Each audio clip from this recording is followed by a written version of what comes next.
मतलब मेरा कहने का मतलब ये है कि मैं जो कुछ बताना चाहता हूँ वो दुनिया के हर धर्म से अलग है, और जो आप सुनोगे तभी मालूम होगा, नहीं तो मालूम।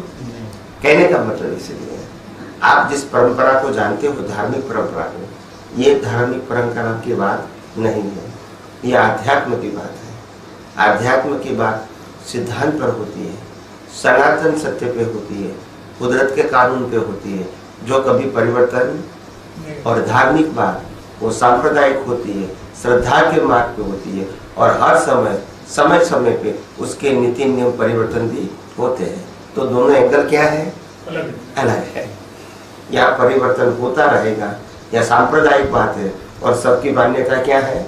धर्म में अलग अलग है। यहाँ आध्यात्म विज्ञान की बात है, यूनिवर्सल ट्रूथ बात है, कुदरती कानून की बात है, तो सबके लिए अलग अलग नहीं हो सकती है, और परिवर्तन भी नहीं होगी। तो दोनों की एंगल क्या है? तो इसीलिए मैं सत्संग में भी कई बार देश विदेश में कहता हूँ कि जो भी नई व्यक्ति आती है तो उनको कहो कि मेरा 2-4 सत्संग सुन के आए, ताकि उसको मालूम हो कि मैं क्या कहना चाहता हूँ। क्योंकि उनकी एक मान्यता होती है, धार्मिक मान्यता अलग होती है और आध्यात्म विज्ञान अलग बात है। तो यहाँ धार्मिक मान्यता की कोई बात ही नहीं है।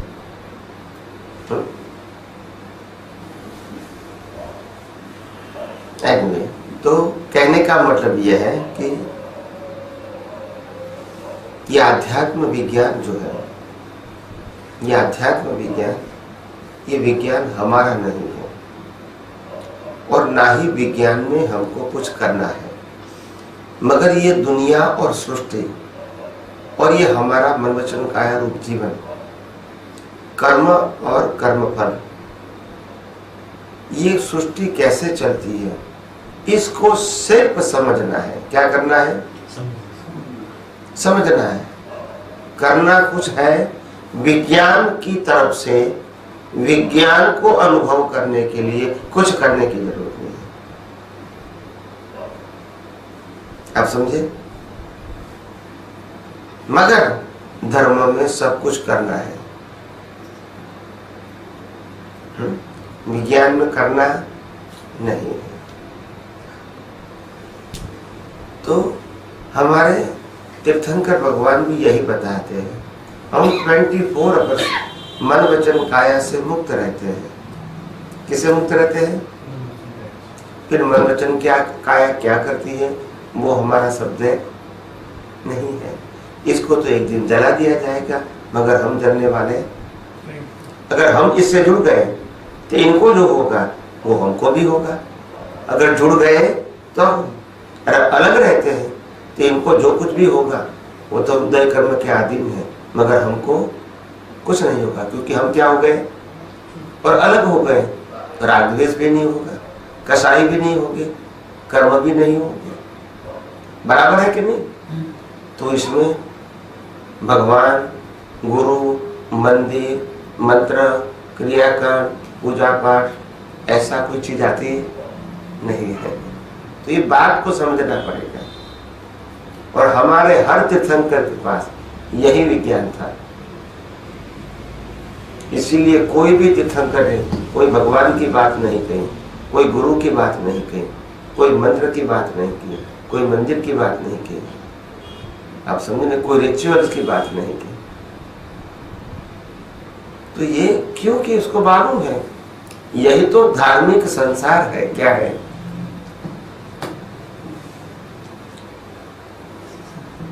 यही तो धार्मिक संसार है। क्या है?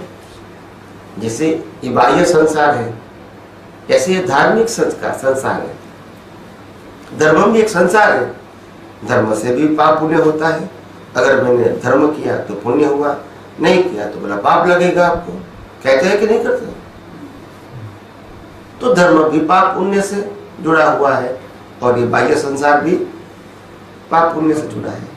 आध्यात्म में पाप पुण्य नहीं है, पाप भी नहीं है और पुण्य भी नहीं है, और जरूरत भी नहीं है। पाप और पुण्य की जरूरत इसको है। किसको है? मन वचन काया को। और हमारा पुरुषार्थ है कि मन वचन काया को प्राप्त ही नहीं करना है। क्या नहीं करना है? प्राप्ति नहीं करना। क्यों नहीं करना है? क्योंकि मोक्ष में जाना है। मोक्ष में पाप पुण्य की जरूरत है नहीं है। तो ये हमारा गोल है। क्या है? तो गोल जो है उसी के मुताबिक हमारा पुरुषार्थ होना चाहिए ना, कि नहीं होना चाहिए? हमको मोक्ष में जाना है और यहाँ कहेंगे पाप पुण्य बनाएंगे तो फिर क्या होगा? जन्म मरण का चक्कर चालू रहेगा। तो हम ये नहीं कहते कि हमारा ये लास्ट बर्थ है, अभी भी बर्थ तो होने वाला है, मगर हम ये क्या चाहते हैं कि मेरे जीवन में अगर जाने अनजाने से जो कुछ भी कर्म बन रहे हैं वो कर्म का फल हमको यही चाहिए, मोक्ष मार्ग के लिए लायक और सहायक संयोगों की प्राप्ति, और कुछ संसार की डिमांड नहीं है, क्योंकि गोल हमारा फिक्स हो गया है। अभी हमको सत्ता, संपत्ति, संबंध और साधन डिमांड नहीं है। उदय कर्म के अधीन मिले वो एक अलग बात है, हमारी खुद की डिमांड नहीं, क्योंकि गोल बदल गया। क्या बदल गया? गोल। तो ये इंपॉर्टेंट बात है। यस स्वामी जी, इसका मतलब तो ये हुआ कि आपको पाप और पुण्य दोनों नहीं होंगे तो ही हमारा मोक्ष मार्ग खुलेगा। सवाल ही नहीं है। पाप पुण्य वहां तो जन्म मरण कंपलसरी है, पुण्य है तो भी है। मोक्ष मार्ग के लिए तो अपना बिल्कुल पुण्य की जरूरत नहीं है, बिल्कुल पुण्य की जरूरत, जीरो, बिल्कुल पाप की जरूरत नहीं। दोनों में से दोनों जीरो चाहिए, दोनों जीरो चाहिए तो ही अपन मोक्ष। पाप होगा तो भी जन्म लेना पड़ेगा और पुण्य होगा तो भी लेना पड़ेगा, क्योंकि ये डेबिट एंड क्रेडिट है। जब नील हो जाएगा तो मोक्ष होगा।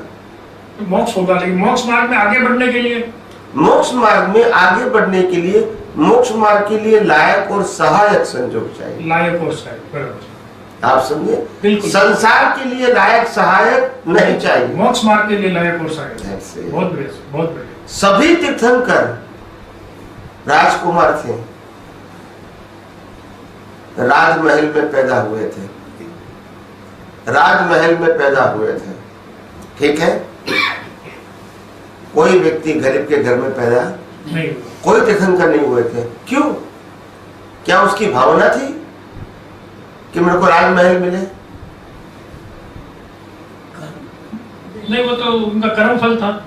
नहीं, कर्म फल कहोगे तो कर्म ऐसे किए थे उन्होंने कि मेरे को राजघराना मिले।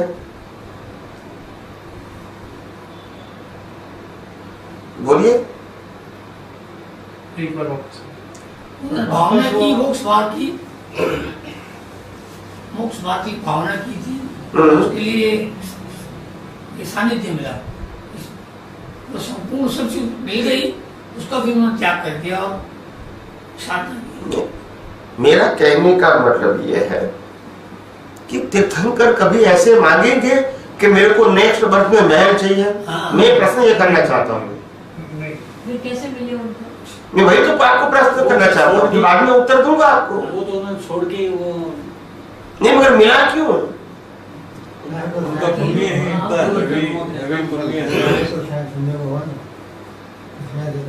पुण्य तो किया होगा तभी ऐसा पुण्य मिला, पुण्य से मिला। समझाओ मैं आपको।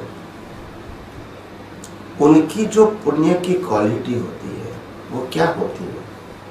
सिर्फ अपने आप में रहना, मगर वो पुरुषार्थ के रूप में होते हैं। क्या होते हैं? पुरुषार्थ। लास्ट बर्थ में पुरुषार्थ नहीं है, उसके आगे तो पुरुषार्थ है। आत्मा में रहेंगे उसको भी पुरुषार्थ करेंगे, क्योंकि वो आत्मा नहीं है, आत्मा में रहते हैं। आत्मा में अगले अवतार की बात करता हूँ।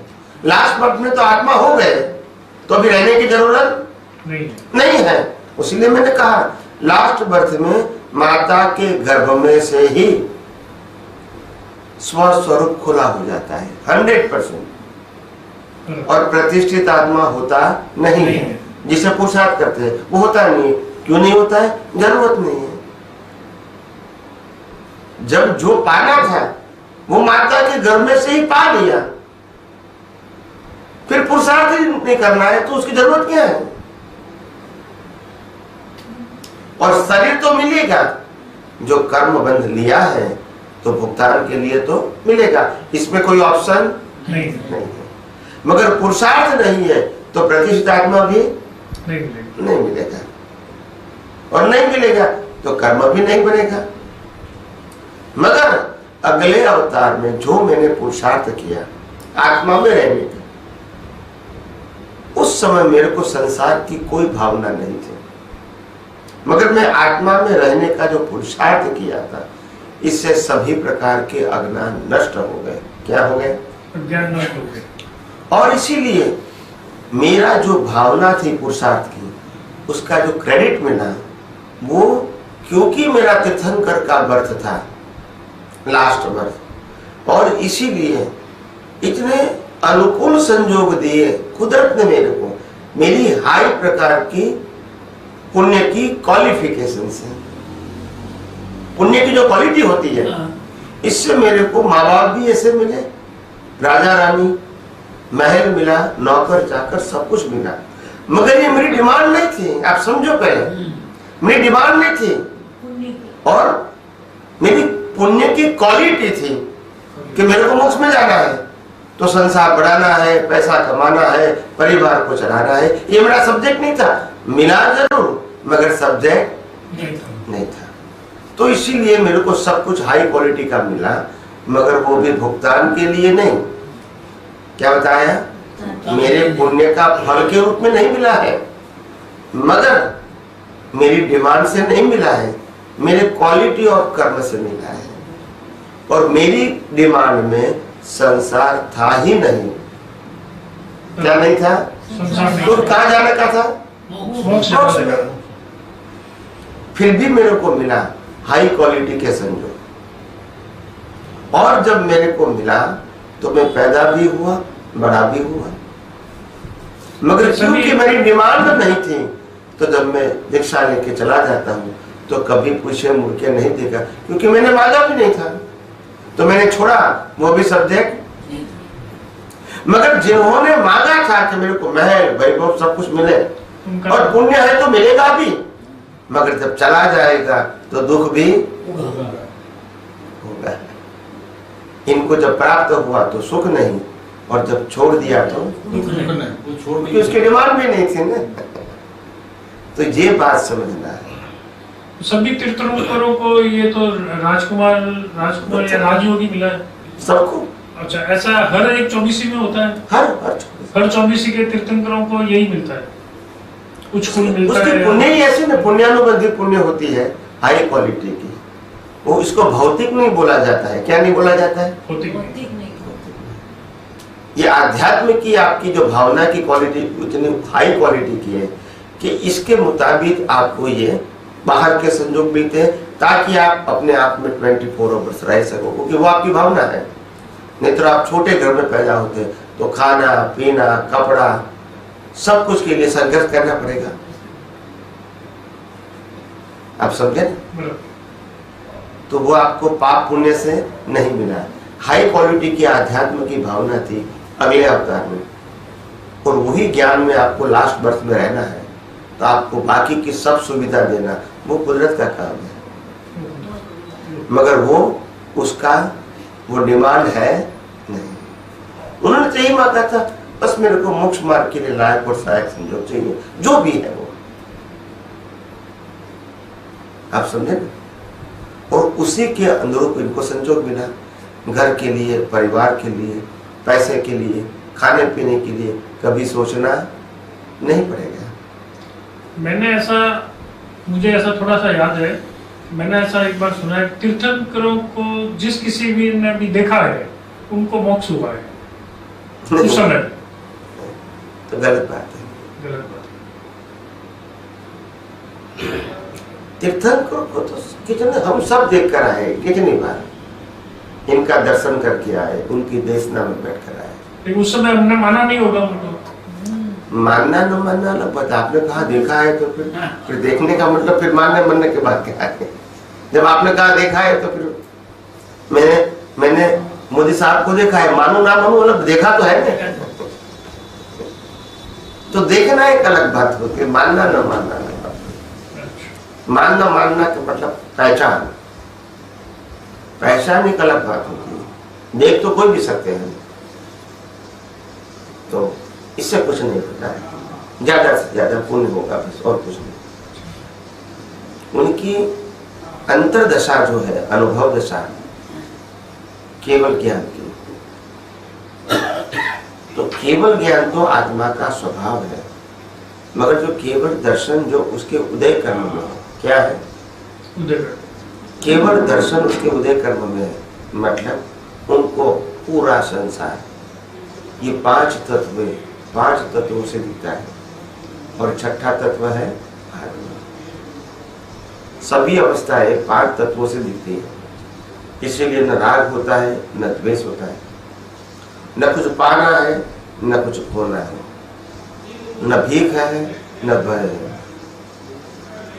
आप समझे? तत्व से दिखता है, क्या है? तत्व से दिखता है। तो इसीलिए हमने भी यही कहा कि ये दुनिया को आपको 6 तत्वों से समझना है। कितने तत्वों से? 6 तत्वों से पूरी दुनिया बनी है। इसमें एक तत्व है चेतन, बाकी 5 तत्व है जड़। तो यही 6 तत्वों को समझना है। अगर ये समझ में आ गया तो पूरा विज्ञान समझ में आ गया, क्योंकि 6 तत्व ही कुदरत है, और वो कुदरत कुदरती कानून से काम करती है, और वही कानून से कुदरती रचना बनती है। सूर्य, चंद्र, स्टार, ग्रह, नक्षत्र, भरती ओट, तेजी मंदी, दिन रात, ठंडी गर्मी बारिश, सब कुछ होता है।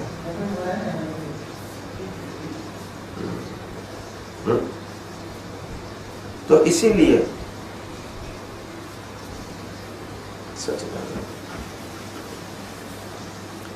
इसीलिए हमको ये समझना पड़ेगा कि आध्यात्म विज्ञान क्या है। आध्यात्म विज्ञान और कुछ नहीं है, ये दुनिया का सनातन सत्य है, बस सनातन सत्य है, और कुछ नहीं है। और अगर ये जान लेते हैं तो फिर राग द्वेष नहीं होते। ये शरीर पंचभूतों का बना हुआ है, और जब जला दिया जाएगा तो पंचभूतों में विलीन हो जाएगा। हम तो जलने वाले नहीं हैं, फिर इसके लिए राग क्यों और द्वेष क्यों? और इसके साथ जुड़ी हुई साधन संपत्ति सत्ता के लिए राग की, और जब शरीर ही नहीं है तो शरीर के संयोग तो हम हो नहीं सकते। तो फिर शरीर के लिए और संयोगों के लिए क्या हमको राग द्वेष करने की अंदर जरूर है? नहीं। जब शरीर जला दिया जाएगा तो शरीर के साथ जुड़ी हुई सब चीजें छूट जाएगी, क्या नहीं छूटेगी? तो इसके लिए राग द्वेष करने की जरूरत नहीं है, तो इसके साथ जुड़े हुए संयोगों के लिए राग द्वेष करने की जरूरत है? नहीं है। यही विज्ञान कहती है। विज्ञान यही कहता है कि तुम मर वचन काया से मुक्त हो, यही कहता है ना। तो मुक्त हो तो मुक्तता की अनुभूति करो ना, मगर बार बार इनके साथ जुड़ जाते हैं। क्यों जुड़ जाते हैं? क्योंकि हमारी जो रमणता है, रमणता वो इसी के ऊपर टिकी हुई है। ऐसा हुआ, ऐसा हुआ, ऐसा हुआ, ऐसा हुआ, ऐसा होगा तो ऐसा होगा, और यही रमणता के अंदर हमारा जीवन। समझ में आया?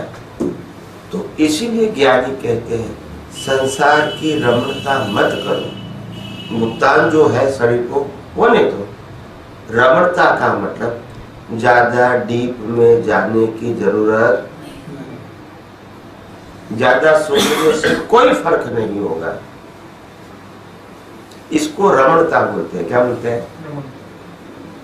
यानी वही बातों को बार बार दोहराना, इसको रमणता बोलते हैं।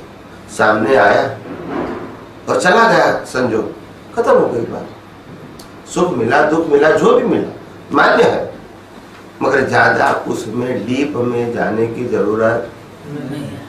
और इसीलिए मैंने कहा आध्यात्म विज्ञान के अंदर सामायिक प्रतिक्रमण भी नहीं है। क्या नहीं है? सामायिक प्रतिक्रमण नहीं। शरीर को करना है तो करें, नहीं करना है तो नहीं करें, मगर करे तो भी उदय कर्म और नहीं करे तो भी। इसको पुरुषार्थ का टाइटल साइंस में नहीं दिया है। तो इसीलिए साइंस की अनुभूति के लिए ये करना जरूरी है, ये शब्द नहीं है। इनकी मर्जी है, वो करें, इसमें साइंस का शब्द है नहीं। इनको पूजा करना है, आरती करना है, जो करना है वो करें। मगर अध्यात्म विज्ञान ये जो क्रिया करता है इसको पुरुषार्थ मानता नहीं है, क्योंकि मन वचन काय की अवस्था मात्र कुदरती रचना है। जो कुदरती रचना से होता है इसमें पुरुषार्थ कह सकते हैं हम? कह सकते हैं? नहीं कह सकते हैं। क्या हम श्वास लेते हैं पुरुषार्थ है? तो श्वास लेना वही पुरुषार्थ नहीं है। तो ये श्वास से जो मन वचन काय चलता है, इससे जो भी क्रिया होती है, क्या वो पुरुषार्थ हो सकती है? फिर भी मानते हैं ना, मनवाते हैं ना, हम स्वीकार करते हैं ना। इसी का नाम है अज्ञान मान्यता। क्या है? गलत नहीं है, अज्ञान मान्यता है। असैद्धांतिक, धार्मिक और श्रद्धा वाली बात, मगर सिद्धांत वाली बात नहीं।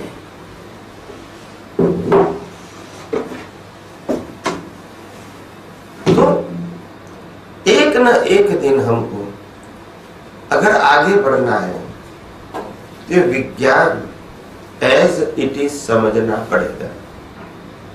गोल गोल नहीं चलेगा। विज्ञान के अलावा जो भी बात है वो सामाजिक और धार्मिक है। क्या है? वो आध्यात्मिक बात नहीं है। भले वो शब्द लगाएंगे मगर है सामाजिक और धार्मिक। मैं जब पहले आज से करीब 15-20 साल पहले की बात करता हूँ, लोग मेरे को कहते थे कि हम सिमंदर स्वामी की भक्ति करेंगे तभी मोक्ष में जाएंगे, महाविद्य क्षेत्र में जाएंगे तभी मोक्ष में जाएंगे। तो ये बात लोगों के दिमाग में सेट कर दिया। क्या कर दिया? सेट कर दिया। कोई ये नहीं पूछेगा कि मेरे को नर गति में जाने के लिए भावना करने की जरूरत है, फिर भी जाएगा कर्म किया है तो। मेरे को पशु योनि में जाने के लिए भावना करने की जरूरत है, कर्म करूंगा तो जाऊंगा। मैं देवलोक में जाऊंगा क्योंकि मेरा कर्म है, और मनुष्य भाव में भी वापस आऊंगा क्योंकि मेरा, मगर मेरी भावना से मेरे को मनुष्य भाव नहीं मिलेगा, मेरे कर्मों से मिलेगा। तो महाविद्य क्षेत्र क्या कर्मों से नहीं मिलेगा? बोलते नहीं है। अगर तीर्थंकर का दर्शन करने की मेरी भावना है मेरी क्वालिटी के मुताबिक, तो तीर्थंकर का दर्शन भी वो कुदरत करवाएगी। अगर मोक्ष मार्ग में जरूरत है तो कुदरत का काम है। लेकिन स्वामी जी ऐसी मान्यता है ना, महाविद्या क्षेत्र में वो ही जाएगा जिसको मोक्ष में जाना है। किसने कहा ऐसा? गलत है। ऐसा ही सुना है सत्संग में। तो मैं वही तो कहता हूँ, ये टोटली रॉन्ग है। भगवान महावीर यहाँ थे, सब मोक्ष में गए। नहीं, अरियन प्रभु जिसको अपन तो वो भी अरियन तो है, वो अरियन नहीं थे। सिमंदर स्वामी हाजिर है ना, अरियन प्रभु है अभी। महावीर भगवान जब हाजिर थे तब जिन्होंने दर्शन किया सब मोक्ष में गए। यही तो कंफ्यूज आ रहा है। सिमंदर स्वामी भगवान के दर्शन करने से मात्र, अपने दादा भगवान के सत्संग में मैंने सुना है, सिमंदर स्वामी भगवान के दर्शन करने मात्र से ही मोक्ष की प्राप्ति होगी। मैंने वही तो मैं वही कहता हूँ कि ये एक मान्यता है, ये सिद्धांत। मैंने पहले भी सत्संग में कहा है कि महावीर की धर्मपत्नी अभी यहाँ है, नहीं कहा है? तो उसका मतलब क्या हुआ? देखा नहीं है उसने? नहीं देखा। तो फिर मतलब क्या रहा? तो सिमंदर स्वामी के भी लाखों लोग दर्शन कर ही रहे हैं अभी महावीर क्षेत्र में आज भी। उसका मतलब ये नहीं कि मोक्ष में जाते हैं। दर्शन करने से मोक्ष नहीं है। दर्शन करना एक कर्म है। क्या है? पुण्य कर्म है, वो मानते हैं। मगर दर्शन करने से मोक्ष होगा, वो असैद्धांतिक है। मोक्ष तो अज्ञान मिटने से ही होगा। मेरे अंदर अज्ञान भरा पड़ा हुआ है और मैंने तीर्थंकर का दर्शन किया, मोक्ष हो जाएगा। हाजिर तीर्थंकर के दर्शन तो बहुत दुर्लभ। मैं क्या कहता हूँ, मैं हाजिर तीर्थंकर की ही बात करता हूँ। मेरे अंदर अज्ञान पड़ा है और मैं महाविद्य क्षेत्र में जन्म लिया और इसका दर्शन किया, तो अज्ञान निकल जाएगा। महाविद्य क्षेत्र में जाने के लिए अज्ञानी आदमी महाविद्य क्षेत्र में भी जन्म हो सकता है अनुसार। सातवीं नरक में भी वहां से ही जा सकते हैं, यहां से नहीं जा सकते। क्या बताया मैंने? सातवीं नरक में जाना है, यहां से तो इम्पॉसिबल, वहां से पॉसिबल है। अभी आपको समझ में आ गया होगा कि कितना पाप कर्म वहां कर सकते हैं जो यहाँ नहीं कर सकते। और छठे देवलोक में जाना है तो भी वहां से जा सकते हैं, यहाँ से नहीं जा सकते। यहाँ से पहला, दूसरा और तीसरा देवलोक तक मनुष्य इस भाव में से, इस भरत क्षेत्र से जा सकते हैं। चौथा, पांचवा, छठा देवलोक में, अब चौथे देवलोक में अपवाद रूप से कोई जाते हैं और पांचवे छठे में तो कोई जाते नहीं यहाँ से, मगर वहां से जाते हैं। आप समझे? पहली, दूसरी और तीसरी नरक लोक में भी यहाँ से जा सकते हैं, उसके आगे नहीं जा सकते। तो तीन नरक लोक से आगे नहीं जा सकते, यहाँ से 3 देवलोक से आगे नहीं जा सकते, और मोक्ष भी यहाँ से नहीं, और वहां से 3 नरक से आगे के नरक में भी जा सकते हैं, 7वीं तक। महाविद्य, अभी मैंने पहली बात किया वो यहाँ की बात किया, अभी मैं वहां की बात करता हूँ। महाविद्य क्षेत्र में से 3 नरक लोक से आगे 4, 5, 6, 7 तक जा सकते हैं। वहां से 4, 5, 6 देवलोक भी जा सकते हैं, और वहां से मोक्ष भी जा सकते हैं। यानी तीनों कंडीशन खुली है कि नहीं? तो हम कहेंगे वहां से पाप नहीं करेगा तो नरक में कैसे जाएगा?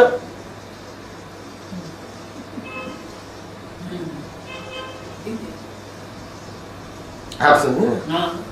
वहां एनिमल भी है, प्राणी भी है, वहां तिर्यंत गति भी वहां है।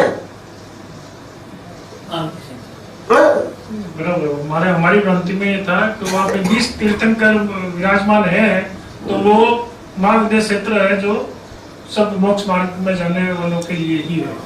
20 तीर्थंकर है महाविद्य क्षेत्र में, वो बात सही है। और एक महाविद्य में 4 तीर्थंकर है। कितने? 4। ऐसे 5 महाविद्य में 20 है। कितने है? 20। और महाविद्य क्षेत्र हमारे भरत क्षेत्र से 32 टाइम बड़ा है। क्या बताया? 32 टाइम बड़ा है। भरत क्षेत्र से, भारत देश से नहीं, भरत क्षेत्र है। भरत क्षेत्र का मतलब 6 खंडों का टोटल। क्या बताया? 6 खंडों का टोटल, जिसको हम पृथ्वी बोलते हैं, वो 6 खंडों का टोटल, इसका नाम है भरत क्षेत्र। वो भरत क्षेत्र जो है, इससे एक महाविद्य क्षेत्र 32 टाइम बड़ा है। कितना? 32 टाइम एक महाविद्य क्षेत्र बड़ा है। एक भरत क्षेत्र से एक महाविद्य क्षेत्र 32 गुना बड़ा है। समझ में आया? और यहाँ से 32 गुना से ज्यादा वहां पॉपुलेशन है। क्या बताया? 32 गुना ज्यादा पॉपुलेशन। ऐसे बड़े क्षेत्र के अंदर आज सिर्फ 4 तीर्थंकर है। और ऐसे एक महाविद्य क्षेत्र के अंदर जो पॉपुलेशन है यहाँ से 32 गुनी, क्या बताया? 32 गुनी। उनमें से सिर्फ 1% लोग ही उनको देख सकते हैं। कितने? 1%। Out of 100% of population of वन महाविद्य क्षेत्र, जैसे ये वन वर्ग क्षेत्र है, ऐसे वहां वन महाविद्य क्षेत्र है, तो जितनी पॉपुलेशन है उसके अंदर से 1% इसको देख सकते हैं, दर्शन कर सकते हैं। इसमें से 1% लोग उनकी बातों को समझ सकते हैं। इनमें से 1% लोग उनके पास से जो समझ सकते हैं उसमें से 1% दीक्षा लेते हैं, और दीक्षा लेने के 1% लोग केवल ज्ञान प्राप्त करके मोक्ष में जाते हैं। अभी आप काउंट कर लो। अभी 6 उनकी 100% की पॉपुलेशन है महाविद्य क्षेत्र की, उनमें से कितने परसेंटेज जाते हैं? 1% तो देखने वाले हैं। अभी आपको समझना है, तो चमत्कार की भाषा नहीं चलेगी। फिर वो दीक्षा लेंगे, उसके बाद ही मोक्ष जाएंगे। दीक्षा लेंगे उसमें से भी 1% जाएंगे, और नहीं। और अज्ञान निकालेंगे तो चले जाएंगे, तो भी जाएंगे, नहीं तो नहीं जाएंगे ना। दीक्षा लेने थोड़ी अज्ञान निकल जाता है कि मैंने ये कपड़ा निकाल के वो पहन दिया तो अज्ञान चला जाएगा। ये तो उदय कर्म है। शादी करो वो भी उदय कर्म, और दीक्षा लो वो भी उदय कर्म। अज्ञान तो अंदर है, ये बाह्य वेद से क्या फर्क होता है? ये तो मेरा कर्म फल है। महाविद्य क्षेत्र में कौन जाते हैं? महाविद्य क्षेत्र में कौन जाते हैं? कौन जाते हैं मतलब? यहाँ से कर्म करते तो 3 लोग में जाते हैं, फर्स्ट सेकंड थर्ड। महाविद्य क्षेत्र में कौन लोग होते हैं या यहाँ से जाते हैं? सॉरी महाविद्य क्षेत्र के अंदर वो लोग जाएंगे जिनका डेवलपमेंट और कर्म चौथे आर्य या तो सतयुग के लायक है, वही जाएंगे। महाविद्य क्षेत्र की भावना करने से महाविद्य क्षेत्र नहीं मिलेगा, मगर मेरे कर्म की क्वालिटी इस क्षेत्र के लायक होनी चाहिए। और वहां जाने के लिए मन वचन काया की एकता चाहिए। क्या चाहिए? मन वचन काया की एकता। तीर्थंकर की पहचान करना वहां जाने के लिए जरूरी नहीं है, मगर मन वचन काया की एकता वो कंडीशन है वहां जाने की। फिर बाद में आगे दर्शन करना है तो अलग कर्म चाहिए, दीक्षा लेना है तो अलग कर्म चाहिए, और मोक्ष में जाना है तो अलग डेवलपमेंट चाहिए यहाँ से। तो ये सब बाकी अलग अलग है, मगर वहां जाने के लिए तीर्थंकर को मानना जरूरी नहीं है, मगर मन वचन काया की एकता होगी तो वहां जन्म होगा। नहीं, इस जन्म में पृथ्वी लोक में लोग अगर मन वचन काया की एकता रखते हैं तो क्या वो महाविद्य क्षेत्र में चले जाते हैं? अभी यहाँ नहीं होती है अभी यहाँ नहीं होती ना। सोचना अलग, बोलना अलग और करना अलग, तीनों क्या है? अलग अलग। तो अभी तो ये परिणाम स्वरूप है, मगर जिसके भाव में मन वचन काया की बनने से भाव में, तो इसका रिबर्थ कहाँ होगा? महाविद्य क्षेत्र में। फिर वो तीर्थंकर को मानते हैं या नहीं मानते हैं, वो कंडीशन नहीं, सिर्फ क्षेत्र में जन्म लेने के लिए कंडीशन है। क्या बताया? मन वचन काया की एकता। बस। फिर सिमंदर स्वामी को मानते हैं नहीं मानते वो कंडीशन नहीं है। पूरी लाइफ उसका आयुष्य लाख साल का है तो भी एक भी बार दर्शन नहीं करेंगे, जाएंगे भी नहीं, और जरूरत भी नहीं उसको। उसका मतलब ये नहीं कि वो वहां पैदा नहीं हो सकता है, ये तो कर्म है, कहीं भी पैदा हो सकते हैं अपने कर्म के भुगतान के लिए। यहाँ के जो कर्म करते हैं उसके अनुसार चाहे देवलोक 1 to 3, चाहे नरक लोक 1 to 3 या महाविद्य क्षेत्र में जाया जा सकता है। यहाँ कर्म जो किए उसके अनुसार मोक्ष में नहीं जा सकते, मोक्ष यहाँ से डायरेक्ट नहीं जा सकते। तो मोक्ष में डायरेक्ट वाया भरत क्षेत्र, महाविद्य क्षेत्र, महाविद्य क्षेत्र। सतयुग के बिना मोक्ष होता नहीं। महाविद्य क्षेत्र में तो सतयुग है। हाँ, इसीलिए वहां से जा सकते हैं। वहां जाने से मोक्ष मिलेगा वो नहीं है, हाँ, वो अलग बात है। वहां से जा सकते हैं, वहाँ से पॉसिबिलिटी, इट इज नॉट 100%। हाँ, यहाँ जोधपुर के अंदर अगर 50 सिनेमा घर है और मैं 50 साल से यहाँ रहता हूँ, तो कोई लोग ऐसे बाहर के लोग मान सकते हैं कि आपने यहाँ के थिएटर देखे होंगे और थिएटर में पिक्चर देखे होंगे, क्योंकि थिएटर आपके गांव में है। मगर हो सकता है कि 50 साल में मैं एक भी थिएटर में नहीं गया होगा। इट इज नॉट कंपल्सरी, जा सकता हूँ क्योंकि है, मगर है इसीलिए गया हूँ इज नॉट इक्वल टू। जरूरी नहीं है। तो महाविद्य क्षेत्र से मोक्ष में जा सकते हैं, पर महाविद्य क्षेत्र में जन्म लेना इज इक्वल टू मोक्ष, ऐसा नहीं है। ये हर बात में ये लोगों ने श्रद्धा ऐसी फिट कर दिया है लोगों के दिमाग में, गांधी टूटती नहीं है ना, श्रद्धा फिट कर दिया है। सिद्धांत तो समझो, क्यों चमत्कार की बात करते हो? चमत्कार ही तो हुआ, वहां पैदा हुआ, मोक्ष होता है, तो पुरुषार्थ का मतलब क्या रहा? फिर लोग यही माला गिनते रहेंगे कि महाविद्य क्षेत्र में जाऊंगा, महाविद्य क्षेत्र में जाऊंगा, फिर मेरे को पुरुषार्थ की क्या जरूरत है, आत्मा की भी क्या जरूरत है, पाप पुण्य की भी क्या जरूरत है, माला एक ही गिनने की जरूरत है, वहां जाऊंगा बस फिर तो मोक्ष हो जाएगा। मगर ऐसा नहीं है। इसका मतलब ये हुआ अज्ञान निकालने के बाद, वही तो मैंने कहा, रास्ता भाव में रहने से यहाँ से आप महाविद्य क्षेत्र में जा सकते हैं और आगे मोक्ष मार्ग का रास्ता खुला है। खुला है। तो आज जिसको मोक्ष में जाना है वो महाविद्य क्षेत्र से ही जा सकते हैं, वो बराबर है। मगर महाविद्य क्षेत्र में जितने लोग जाएंगे वो मोक्ष में जाएंगे, वो करेक्ट नहीं। जाना है तो वहां से ही जा सकते हैं। अगर मेरे को सिनेमा देखना है और यहाँ के अलावा 500 किलोमीटर के एरिया में कोई भी जगह सिनेमा नहीं है, अगर मेरे को देखना है तो मैं कहीं रहूंगा तो यहाँ आना पड़ेगा, बाद में सिनेमा देखने के लिए जा सकता हूँ। मगर यहाँ रहता हूँ इसीलिए सिनेमा देखा है वो जरूरी नहीं है, मगर यहाँ आना पड़ेगा। अगर जाना है तो मोक्ष में जाना है तो महाविद्य क्षेत्र से ही जा सकते हैं, मगर महाविद्य क्षेत्र में जाने से ही मोक्ष होगा वो कंडीशन बराबर नहीं है। स्वामी जी, मेरी बात से आप नाराज मत रहिएगा, तो मैं आपसे एक प्रश्न कर रहा हूँ कि आपने जो ये बातें बताई है अभी महाविद्य क्षेत्र की और भरत क्षेत्र की, ये आपके अनुभव की बात है या साइंस है, या आपने शास्त्रों से ये बात पढ़कर इसका करेक्ट मीनिंग आपने अपने दिमाग में समझा है? शास्त्र की बात नहीं है, ये सिद्धांत की बात है और दर्शन की बात है, अनुभव की बात है, शास्त्रों की बात नहीं है।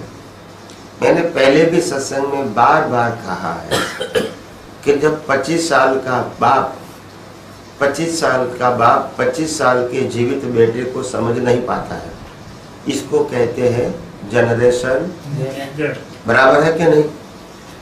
50 साल का पिता 25 साल के जीवित बच्चे को नहीं समझ पाते हैं। सिर्फ डिफरेंस कितना है? और दोनों जीवित है। तो 50 साल का बाप 25 साल के जीवित बच्चे को तो नहीं समझ सकता है, मगर वो बाप, वो पिता 500 साल 1000 साल पहले छपी हुई पुस्तक को समझने बैठा है। नहीं समझ में आया? क्या समझ में आया? मतलब वो अपना 25 साल छोटे बच्चे को नहीं समझ पाया, जीवित बच्चे को, जीवित बच्चे को। लेकिन जो कुछ भी किताबों में लिखा है वो तो जीवित नहीं है। हाँ, वो जीवित नहीं है, उसको कैसे समझ पाएगा वो? ये कॉमन सेंस की बात है। कॉमन सेंस समझते हैं कि नहीं? ये बात, मेरी बात प्रैक्टिकल है। प्रैक्टिकल। तो किताबों में जो ज्ञान मिलेगा वो तो इन्फॉर्मेशन है। अगर अनुभव ही किताब में है तो किताब को मिक्सचर में डाल के पी जाओ, सब अनुभव हो जाएगा, क्योंकि ज्ञान तो किताब में है, ऐसा आप मानते हैं। तो किताबों में इंफॉर्मेशन है, क्या है? अनुभव नहीं, अनुभव तो जीवित व्यक्तियों के पास होता है, वो किताबों में इसीलिए तो कहते तीर्थंकर के दर्शन के बिना मोक्ष नहीं है, क्योंकि वो जीवित है। अभी तीर्थंकर नहीं है तो मोक्ष नहीं है। तीर्थंकर का नाम तो है, मूर्ति तो है, फोटो तो है, होगा।